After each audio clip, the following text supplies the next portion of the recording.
Dans un ouvrage controversé intitulé L'histoire secrète de l'espèce humaine, Thompson et Crémeau montrent le sort réservé à ces faits qui osent contredire les théories dominantes. Au cours des 150 dernières années, les archéologues et anthropologues ont littéralement caché autant de faits qu'ils en ont mis à jour. On appelle ça le filtrage des connaissances. C'est une caractéristique fondamentale de la science et même de la nature humaine. L'homme a tendance à mettre de côté ce qui ne cadre pas. En matière de science, on s'aperçoit que les faits qui ne cadrent pas avec le paradigme admis sont souvent éliminés. On ne les enseigne pas, on n'en débat pas.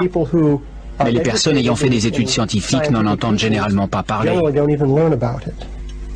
Josiah Dwight Whitney était un géologue américain professeur de géologie à l'université de Harvard depuis 1865 et chef du California Geological Survey en 1860 jusqu'à 1874.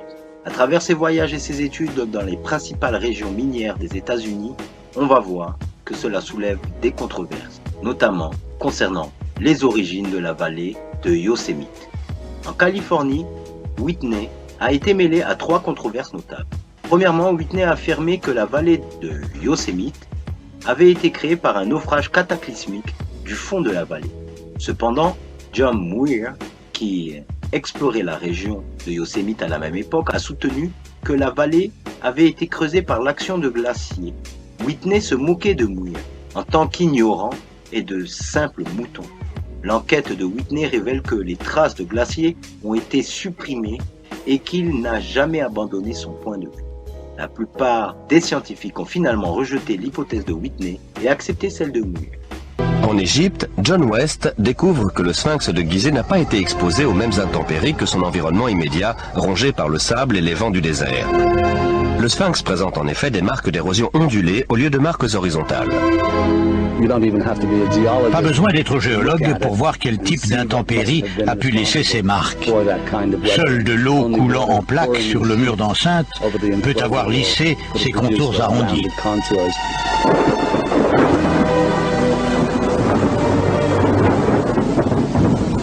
De l'eau dans le Sahara? Certainement pas à l'époque des pharaons. Pour en trouver, il faut remonter à la fin de la période glaciaire vers 10 500 avant Jésus-Christ, soit des milliers d'années avant la civilisation pharaonique.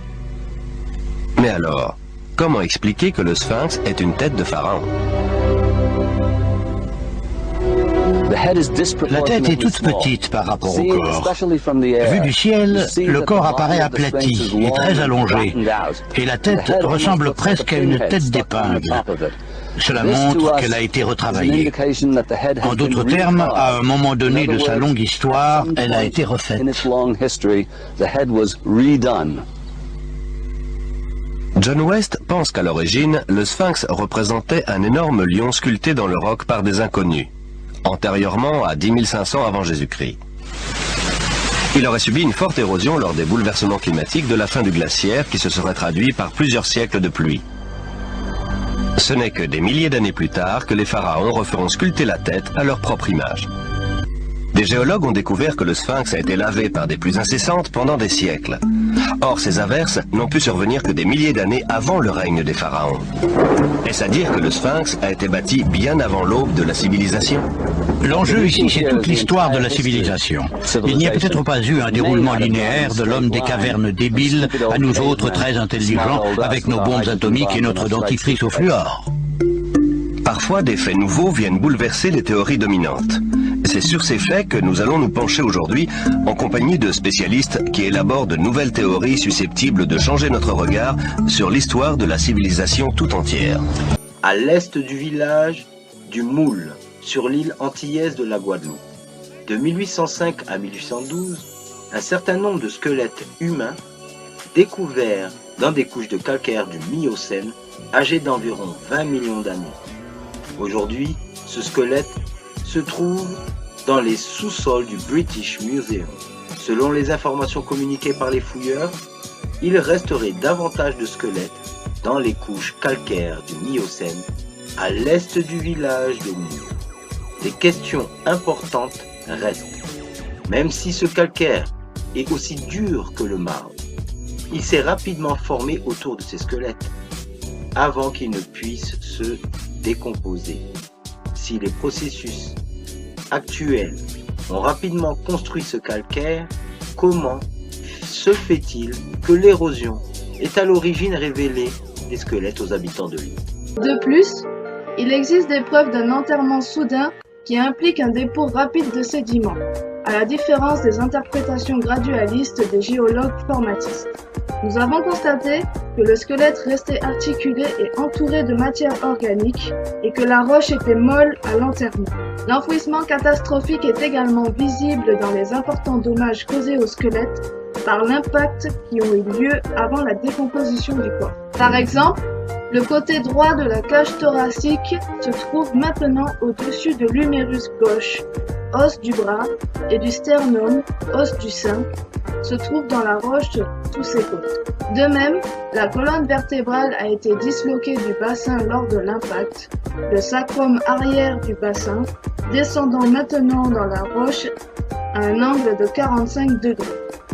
Dans cette zone également, l'ilium gauche, os de la hanche, a été arraché du bassin, reposant à plat dans la roche au lieu de faire saillie vers le haut.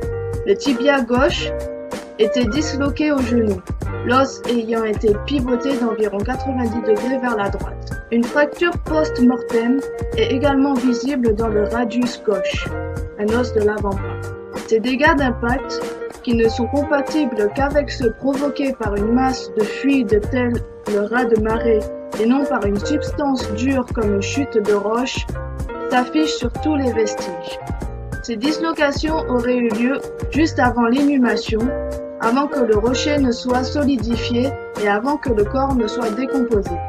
Ceci est en accord avec un modèle créationniste d'enfouissement soudain et de dépôt rapide de sédiments. La science, qui refuse l'idée d'une civilisation oubliée, nie tout autant l'existence d'une catastrophe planétaire qui aurait détruit cette civilisation. Mais les récits de Platon et de la Bible ne sont pas isolés. Le Popol Vuh, le livre sacré des Mayas, parle de raz-de-marée, de déluge, de ténèbres envahissant le ciel durant des mois, de grêle, de pluie noire incroyablement froide. Les anciens Égyptiens parlent d'une période de chaos, de déluge et d'obscurité émergée pour donner forme à la terre d'Égypte.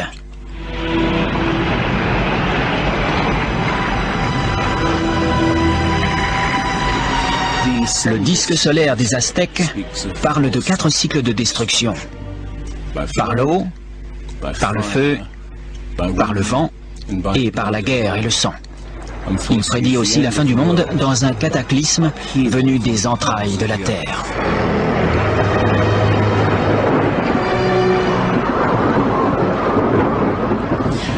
D'autres mythes de l'Amérique précolombienne parlent d'un déluge apocalyptique, accompagné de séismes et d'une pluie de feu due aux éruptions volcaniques. Tous parlent avec un réalisme dérangeant d'un passé qu'on ne peut ni se rappeler avec précision, ni oublier totalement. Les scientifiques sont enclins à penser que le déluge est le fruit de l'imagination des poètes de l'Antiquité. Mais imaginez qu'ils se trompent. Imaginez qu'une série de catastrophes naturelles terribles a effectivement réduit nos ancêtres à une poignée de clans éparpillés sur toute la planète. La première piste est fournie par le gisement fossile de La Brea, en Californie, sorte de fosse commune qui abrite plus d'1 million d'animaux fossilisés. Juste en dessous de la surface se trouve le gisement de pétrole de Salt Lake. L'asphalte poisseux suinte par les fissures et les animaux se retrouvent englués à jamais. On a une collection incroyable d'animaux qui ont été piégés ainsi durant les 40 000 dernières années. Le gisement fossile est comme une fenêtre ouverte sur une époque reculée où prospéraient des animaux qu'on ne pensait pas indigènes d'Amérique. Les mammouths, les éléphants, les rhinocéros, les paresseux géants, les tigres à dents de sabre et même les chevaux et les chameaux. Puis, un grand cataclysme les a tous anéantis, apparemment en l'espace de quelques décennies seulement. Cela s'est passé vers 10 500 ans avant Jésus-Christ, il y a quelques 12 000 ans. Les grands animaux, autrement dit tout animal plus grand qu'un coyote, ont disparu pour la majorité en quelques décennies. C'est effectivement ce qu'on peut appeler une grande catastrophe. Voici le relevé de la catastrophe survenue à la fin de la période glaciaire vers 10 500 ans avant Jésus-Christ. Les températures, qui avaient été relativement stables pendant des milliers d'années, augmentent subitement. Le climat se réchauffe de plus de 5 degrés en un clin d'œil. 3 à 5 années seulement. Telle est la prodigieuse découverte des scientifiques qui ont percé la calotte glaciaire du Groenland pour en savoir davantage sur les changements atmosphériques. Certains appellent la calotte glaciaire du Groenland la pierre de Rosette du climat, parce qu'on a vraiment fait une découverte majeure en apprenant que le climat pouvait se modifier aussi subitement. Ce changement s'est fait en quelques années, entre 3 et 20, un peu comme ce que l'on voit aujourd'hui. On a découvert des modifications chimiques phénoménales dans la nature de la glace. On a aussi découvert que pendant la période de la fonte des glaces, le volume et la concentration des dépôts volcaniques ont été nettement plus importants qu'à n'importe quelle autre période, sachant qu'on a étudié les 110 000 dernières années.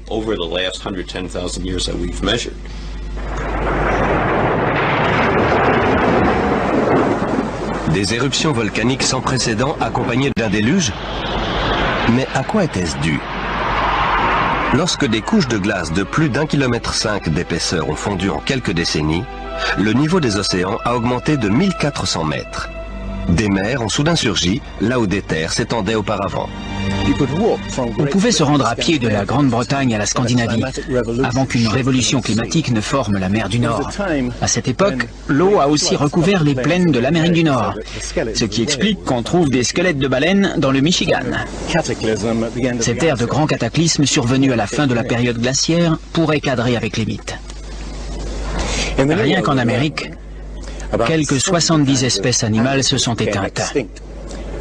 Les félins à dents de sabre, les mammouths, les paresseux géants, les chevaux, les chameaux. Mettons tout ça en perspective. Au cours des 200 000 années précédentes, c'est moins d'un tiers de ces espèces qui a disparu. Or, ce même schéma d'extinction s'est produit en Europe et en Asie. Dans le sol perpétuellement gelé de Sibérie et d'Alaska, le grand mammouth n'a pas succombé aux chasseurs de la préhistoire. Il a été fauché par une catastrophe naturelle. Au début du XXe siècle, des trappeurs sibériens découvrent le squelette gelé d'un animal gigantesque. On le déterre, puis on l'analyse. Son estomac contient les restes de plantes poussant sous un climat tempéré. L'animal a été congelé à une vitesse qui dépasse les capacités des congélateurs les plus modernes. Ce dont on est sûr, c'est qu'il y a 12 000 ou 13 000 ans, un grand froid s'est abattu sur la Sibérie, qui ne s'est plus jamais réchauffé depuis. L'énigme des mammouths congelés en quelques heures a suscité quantité d'anecdotes, certaines véridiques, d'autres non, comme celle des steaks de mammouth servis à Fairbanks, en Alaska. L'une des anecdotes probablement authentiques est rapportée par le baron Wrangel, un naturaliste russe du 19e siècle.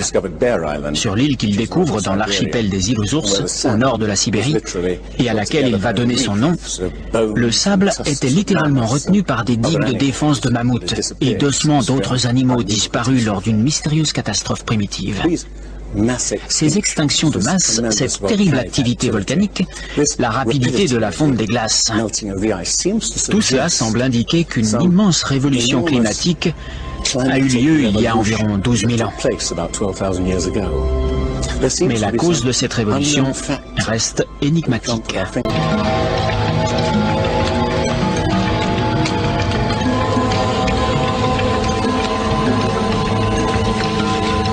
Quels furent les commencements de l'homme? Où est née la civilisation? À partir de leurs observations, les scientifiques ont échafaudé plusieurs théories. Mais pouvons-nous vraiment répondre à cette question alors que régulièrement, de nouveaux faits viennent bouleverser toutes les connaissances. Dans les terres glacées de la Sibérie, on a trouvé les restes d'espèces animales aujourd'hui éteintes, comme le mammouth géant anéanti par un brusque cataclysme planétaire. On a vu une belle démonstration de ce filtrage des connaissances lors des fouilles de Yatliko au Mexique en 1966. L'archéologue Gene Steen McIntyre menaçait alors de renverser la conception généralement admise selon laquelle l'homme est apparu assez tardivement dans la plupart des régions du monde, c'est-à-dire il y a quelques 30 000 ans en Sibérie et au plus tôt il y a 20 000 ans en Amérique. D'autres archéologues ont découvert en Sibérie des traces de présence humaine remontant à quelques 300 000 ans. Une datation qui rend finalement la découverte de Gene Steen McIntyre moins invraisemblable qu'il n'y paraît. Ce n'est pas nécessairement une conspiration délibérée, au sens où des gens se réuniraient dans une pièce enfumée et décideraient de tromper sciemment les gens. C'est plus une autocensure qui se fait de manière spontanée au sein de la communauté scientifique. Quand un élément contredit la théorie dominante, les gens décident spontanément de ne pas en parler, de ne pas le révéler, ce qui signifie que la science ne peut plus progresser comme on pourrait l'espérer.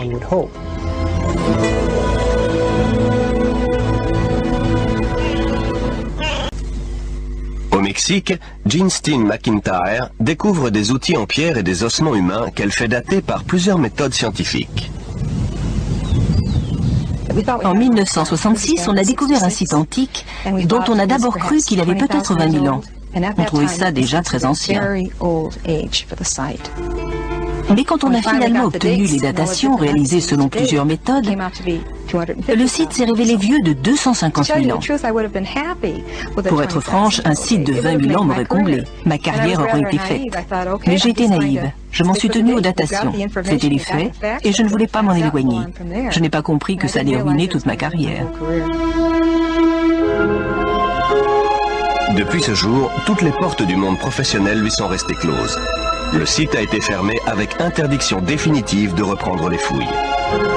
L'hypothèse la plus répandue sur la date d'entrée de l'homme dans le Nouveau Monde, quand il a mentionné une date d'environ 1/4 million d'années, j'ai failli laisser tomber mon plateau. Je n'ai pas été tellement choqué à l'âge, mais que cette date aille bien avec les dates que nous avons sur notre site d'hommes précoces controversés au centre du Mexique.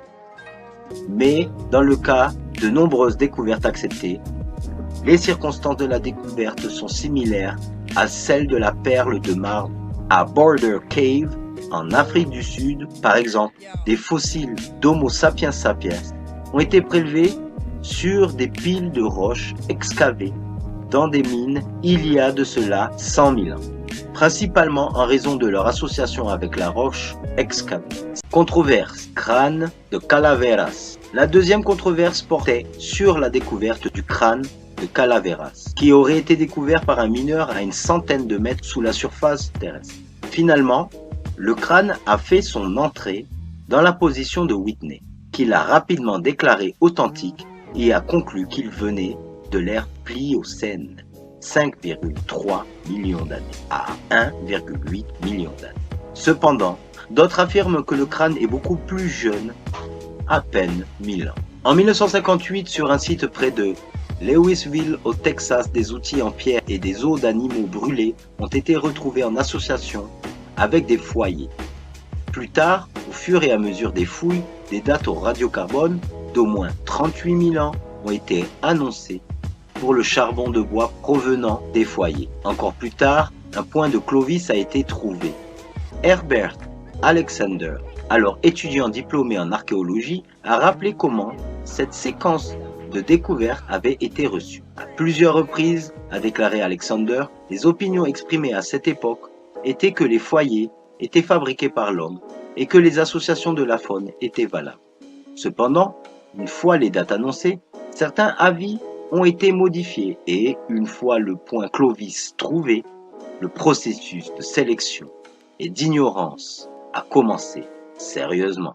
Trouver une pointe Clovis dans une couche vieille de 38 000 ans était troublant par les anthropologues orthodoxes qui dateraient les premiers pointes Clovis à 12 000 ans.